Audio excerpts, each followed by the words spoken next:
बोलिए लक्ष्मी नारायण भगवान की जय। श्री गणेशाय नमः। अथ आश्विन शुक्ल एकादशी व्रत कथा प्रारभ्यते। एक बार धर्मराज युधिष्ठिर ने आनंद कंद भगवान श्री कृष्ण चंद्र से प्रश्न किया, हे भगवान, हे मधुसूदन, आश्विन शुक्ल पक्ष की एकादशी का क्या नाम है? कृपा करके मुझसे कहिए। श्री कृष्णचंद्र बोले, हे राजेंद्र, आश्विन शुक्ल पक्ष की जो एकादशी है उसका पापों को नष्ट करने वाला महात्म्य मैं तुमसे कहता हूं, उसे ध्यानपूर्वक सुनो। यह पापों को दूर करने वाली श्रेष्ठ एकादशी पापांकुशा के नाम से प्रसिद्ध है। इसमें मनुष्य को पद्मनाभ भगवान का पूजन करना चाहिए। पद्मनाभ भगवान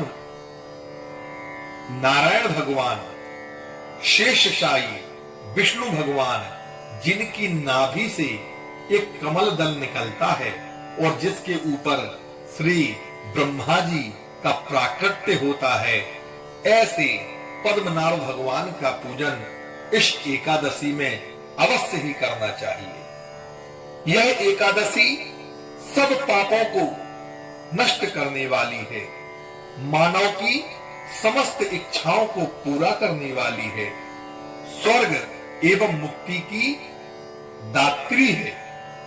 जो मनुष्य इंद्रियों को वश में करके बहुत समय तक तपस्या करता है, उसको जो फल प्राप्त होता है वह फल गरुड़ध्वज भगवान को नमस्कार करने से प्राप्त हो जाता है। अज्ञान से मनुष्य बहुत सारे पाप करता है। पाप नाशक भगवान को नमस्कार करके घोर नरक को मनुष्य नहीं जाता है। पृथ्वी में जितने भी तीर्थ हैं एवं जितने भी पवित्र स्थान हैं, उनका फल भगवान के नाम के संकीर्तन से मिल जाया करता है। जो मनुष्य शारंग, धनुषधारी जनार्दन की शरण को प्राप्त हो गए हैं, वे मनुष्य कभी यमलोक की ओर देखते भी नहीं हैं। जो मनुष्य प्रसंगवश एक एकादशी का भी व्रत कर लेता है, वह कठिन पाप करके भी यमलोक में कभी नहीं जाता है। भगवान कहते हैं, हे युधिष्ठिर, जो वैष्णव होकर के शिव जी की और जो शैव होकर के श्री नारायण की निंदा करता है, उसका तो यमलोक अटल हो जाता है। वो कभी भी यमलोक के नरकों से निकलता ही नहीं है। जो हजारों अश्वमेध और सैकड़ों राजसूय यज्ञ करने से फल प्राप्त होता है, वह फल एकादशी के उपवास के 16वें भाग के बराबर भी नहीं। संसार में एकादशी के समान कोई पुण्य नहीं है।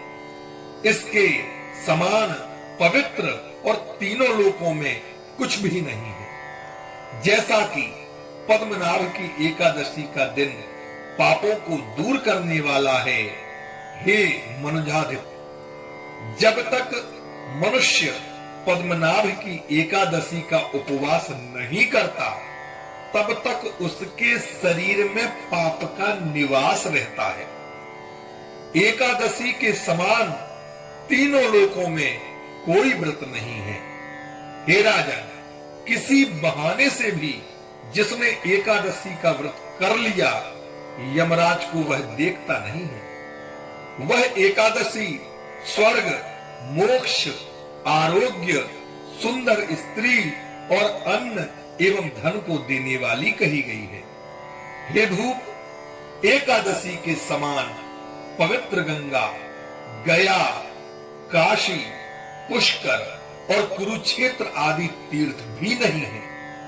हे भूपाल, एकादशी का उपवास करके रात्रि में जागरण करके बिना परिश्रम विष्णु पद को प्राप्त हो जाया करता है।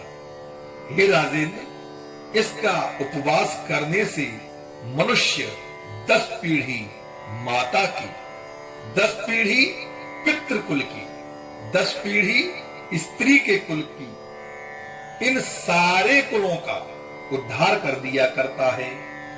वे मनुष्य दिव्य शरीर और 4 भुजाओं को धारण करके भगवान श्री नारायण के स्वरूप होकर के पुष्पमाला पीतांबर पहन करके गरुड़ पर बैठ करके भगवान की वैकुंठ धाम में मोक्ष को प्राप्त करते हैं।